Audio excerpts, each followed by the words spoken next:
अंग्रेजी में वाक्य बनाना सीखेंगे। देखिए, एक बात हमेशा याद रखिए, सवाल किसी भी भाषा का हो, चाहे अंग्रेजी हो या कोई भी भाषा हो, अगर आपको वाक्य बनाना आ गया मतलब उस भाषा की नॉलेज आपको अच्छी खासी हो गई। अब जिसकी नॉलेज हो गई उसको बोलना मुश्किल कितना ही होगा, है ना। तो वाक्य बनाना अंग्रेजी में सीख लिया मतलब लड़ाई जो है हमने काफी हद तक जीत ही ली है। अब बस काम क्या है, उसको प्रैक्टिस करने का है, ठीक है। तो अंग्रेजी में वाक्य बनाना सीखेंगे और उसके लिए कुछ बहुत ही महत्वपूर्ण चीजें होती हैं जो आपको पता होनी चाहिए। पता होनी चाहिए कुछ इस तरीके से कि आपकी जबान पर बैठा हुआ हो वो जो भी ट्रिक है या जो भी आपका शब्द है या जो भी उसका उपयोग है, ये सब कुछ आपके बिल्कुल क्या कहूँ, बिल्कुल जबान पे दिमाग पे छपा हुआ होना चाहिए। तो आज की क्लास में सबसे ज्यादा उपयोग होने वाले शब्द सिर्फ शब्द नहीं है, ये सबसे पहली चीज बता दूं, शब्दों से ज्यादा ये आपको वाक्य बनाने में मदद करते हैं। तो ये वाक्य का एक बहुत अहम हिस्सा है, राइट। चलिए क्लास को शुरू करते हैं। सबसे पहले बात करेंगे कुड और उसके साथ हैव की। कुड को हमने अलग से जान रखा है, अलग से पढ़ रखा है। हैव को भी हमने अलग से जान रखा है, पढ़ रखा है।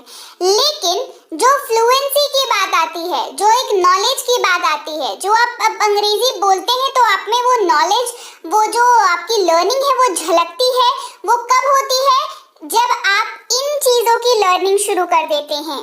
जैसे कि कुड हैव, कुड हम जानते हैं, हैव हम जानते हैं, लेकिन क्या आपको पता था क्या कुड हैव साथ में भी वाक्य में इस्तेमाल होता है और बेहतरीन तरीके से ही इस्तेमाल होता है। कुड हैव का मतलब होता है सकता था, सकती थी, सकते थे, बहुत आम उपयोग है। लेकिन कुड हैव की नॉलेज अगर आपको नहीं है तो इस तरीके के वाक्यों में आप फंसेंगे। उदाहरण के तौर पर ऐसे वाक्य जब आप बोले कि वो मुझे बता सकती थी, है ना, इस तरीके के कितने कॉमन वाक्य हैं, सोच लीजिए। हम लोग हिंदी में कितना इस्तेमाल करते हैं इनका, लेकिन अगर उनकी अंग्रेजी कन्वर्ट करने को कही जाए और आपको कुड हैव का कॉन्सेप्ट ना पता हो तो कैसे करोगे, है ना। तो कुड हैव का मतलब होता है सकता था, सकती थी, सकते थे, ये क्षमता को दिखाता है। ये ऐसे वाक्यों में इस्तेमाल किया जाता है जो वाक्य ऐसी चीजों को दर्शा रहा हो जहां पर कोई काम जो किया जा सकता था लेकिन नहीं किया गया, ऐसे वाक्यों में कुड हैव का इस्तेमाल किया जाता है। स्ट्रक्चर इसका बहुत ही आसान होता है, सब्जेक्ट होता है, साथ में कुड हैव होता है। कुड हैव के साथ एक बात जो है वो गांठ बांध लेंगे, V3 का इस्तेमाल करेंगे हमेशा, और अगर ऑब्जेक्ट रहा वाक्य में तो ठीक है, नहीं रहा तो भी ठीक है ना। ही यहाँ पर सब्जेक्ट है, कुड हैव का पढ़ रहे हैं इस्तेमाल तो कुड हैव तो रहेगा ही। टेल का V3 होता है, टोल्ड और ऑब्जेक्ट में हो गया me, he could have told me, यानी कि वह मुझे बता सकता था। He could have told me, वह मुझे बता सकता था। He could have told me. बढ़ते हैं आगे, अगले शब्द की बात करेंगे जो कि है शुड हैव। शुड से परिचित है, हैव से परिचित है, इन दोनों की जुगलबंदी से क्या अर्थ निकलता है और ये किस तरीके के वाक्यों में इस्तेमाल होता है ये जानेंगे। शुड हैव का मतलब होता है ना चाहिए था, जैसे उसे जाना चाहिए था, उसे रुकना चाहिए था, उसे खाना चाहिए था, मुझे आना चाहिए था। इस तरीके के जो भी वाक्य हैं वहां पर शुड हैव का इस्तेमाल किया जाता है। ऐसे वाक्यों में जो काम करना चाहिए था लेकिन काम नहीं किया गया, कोई काम जो करना चाहिए था लेकिन नहीं किया गया वो काम, शुड हैव का वहां पर होता है इस्तेमाल। Subject plus should have plus V3 होता है इसका स्ट्रक्चर। ऑब्जेक्ट या अदर वर्ड्स की बात करूं तो अगर वाक्य में होगा तो ठीक है, नहीं होगा तो भी ठीक है, उसको आना वाक्य के अंत में ही है, करेक्ट। जैसे उसे जाना चाहिए था, he should have gone, उसे जाना चाहिए था, he should have gone। अगला शब्द है would have, would से परिचित हैं, have से भी परिचित हैं। अब दोनों के साथ में क्या बनता है इसका परिणाम, चलिए उससे परिचित होते हैं। would have का मतलब होता है चुका होता या होगा। क्या मतलब होता है, चुका होता या होगा। मतलब ये ऐसे वाक्यों में इस्तेमाल होता है जहां पर किसी कार्य के होने की संभावना थी लेकिन नहीं किया गया वो कार्य। होने की संभावना थी, ध्यान दीजिएगा तीनों में बहुत फर्क है। Could have, should have, would have में बहुत फर्क है। मेरा काम होता है आपको डिटेल से डिटेल में कॉन्सेप्ट बता दूं, लेकिन जो लिखा हुआ रहता है उसको आपको ध्यान से पढ़ना जरूरी होता है, राइट। किसी कार्य के होने की संभावना थी लेकिन नहीं किया गया, अंग्रेजी में वुड हैव का इस्तेमाल किया जाएगा। स्ट्रक्चर इसका होता है subject plus would have plus V3 यानी कि वर्ब का तीसरा रूप, और इसका इस्तेमाल होता है कि मैं पहुंच चुका होता, आई वुड हैव रीच्ड, इस तरीके से। अगला शब्द है हमारे पास हैड, जिसका मतलब होता है पास था, और ये इसका मेन वर्ब के तौर पर इस्तेमाल है। कैसा इस्तेमाल है? ये इसका मेन वर्ब यानी कि मुख्य क्रिया के तौर पर का इस्तेमाल ये है। इसका इस्तेमाल आप सबके साथ कर सकते हैं, यानी कि I, you, we, they, he, she, it और किसी भी नाम के साथ। कैसे करेंगे इस्तेमाल? उनके पास एक कार था, they had a car, उनके पास एक कार था, they had a car।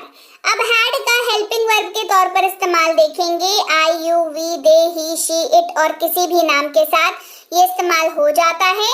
जैसे वह पढ़ाई कर चुका था, he had studied। इस वाक्य में इस had का इस्तेमाल जो है बहुत क्रूशियल है, क्योंकि यहाँ पर ये हेल्पिंग वर्ब के तौर पर इस्तेमाल हो रहा है, जिसका मतलब साफ साफ तौर पर ये है कि इस वाक्य को ये बनने में मदद कर रहा है। तो यहाँ पर हैड का रोल क्या हो गया?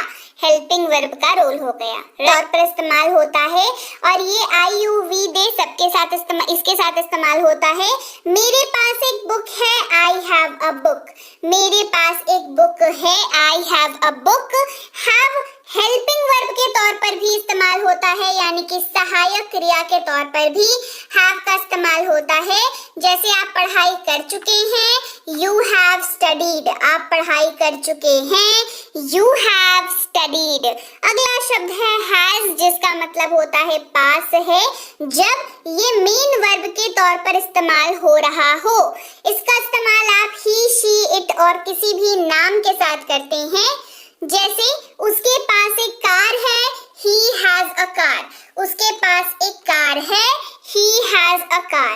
has का इस्तेमाल हेल्पिंग वर्ब यानी कि सहायक क्रिया के तौर पर भी किया जाता है। जैसे उसने पढ़ाई कर ली है, he has studied, उसने पढ़ाई कर ली है, he has studied। Helping verb के तौर पर इस्तेमाल हो या मेन वर्ब के तौर पर इस्तेमाल हो, दोनों ही सूरतों में हैज का इस्तेमाल ही, शी, इट और किसी भी नाम के साथ ही आप करेंगे। बहुत इंपॉर्टेंट कॉन्सेप्ट है, इसको आपको याद रखना पड़ेगा। और हैव का इस्तेमाल आई, यू, वी, दे के साथ करेंगे। याद रहेगी बात? चलिए बढ़े आगे। हैव बीन की बात करेंगे, यानी कि हैव के साथ बीन का प्रयोग जानेंगे। जब बीन लग जाता है हैव के साथ तो इसका मतलब बन जाता है ता आ रहा हूँ, ते आ रहे हैं। आई, यू, वी, दे के साथ ही हैव का इस्तेमाल होता है, तो हैव बीन का इस्तेमाल भी आई, यू, वी, दे के साथ ही होगा। आप काम करते आ रहे हैं, यू हैव बीन वर्किंग। आप काम करते आ रहे हैं, यू हैव बीन वर्किंग। अगला शब्द है हैज बीन, यानी कि हैज के साथ बीन का प्रयोग, जहां पर इसका मतलब बनता है ता आ रहा है, ते आ रहे हैं, ती आ रही है। और इसका इस्तेमाल ही, शी, इट और किन्हीं भी नाम के साथ होता है। नाम यानी कि रोहन, रिया, जो भी मैं मतलब कोई भी नाम हो उसके साथ होता है। जैसे मोहन काम करता आ रहा है, Mohan has been working. Mohan काम करता आ रहा है, मोहन हैज बीन वर्किंग। अगला शब्द है हैड बीन। हैड के साथ बीन का प्रयोग, जहां पर इसका मतलब बन जाता है। हैज बीन का प्रयोग हमने सीख लिया, उसके बाद हमने सीखना है हैड बीन का प्रयोग, राइट। तो हैड बीन का प्रयोग जो है वो होता है ता आ रहा था, ती आ रही थी, ते आ रहे थे। जैसे वह पढ़ता आ रहा था, he had been studying। वह पढ़ता आ रहा था, he had been studying। बढ़ते हैं आगे और अब बात करते हैं हैव टू की, यानी कि हैव के साथ टू का प्रयोग। हैव के साथ हमने अभी देखा बीन लगा करके प्रयोग कर लिया, अभी हम हैव के साथ टू का प्रयोग करेंगे।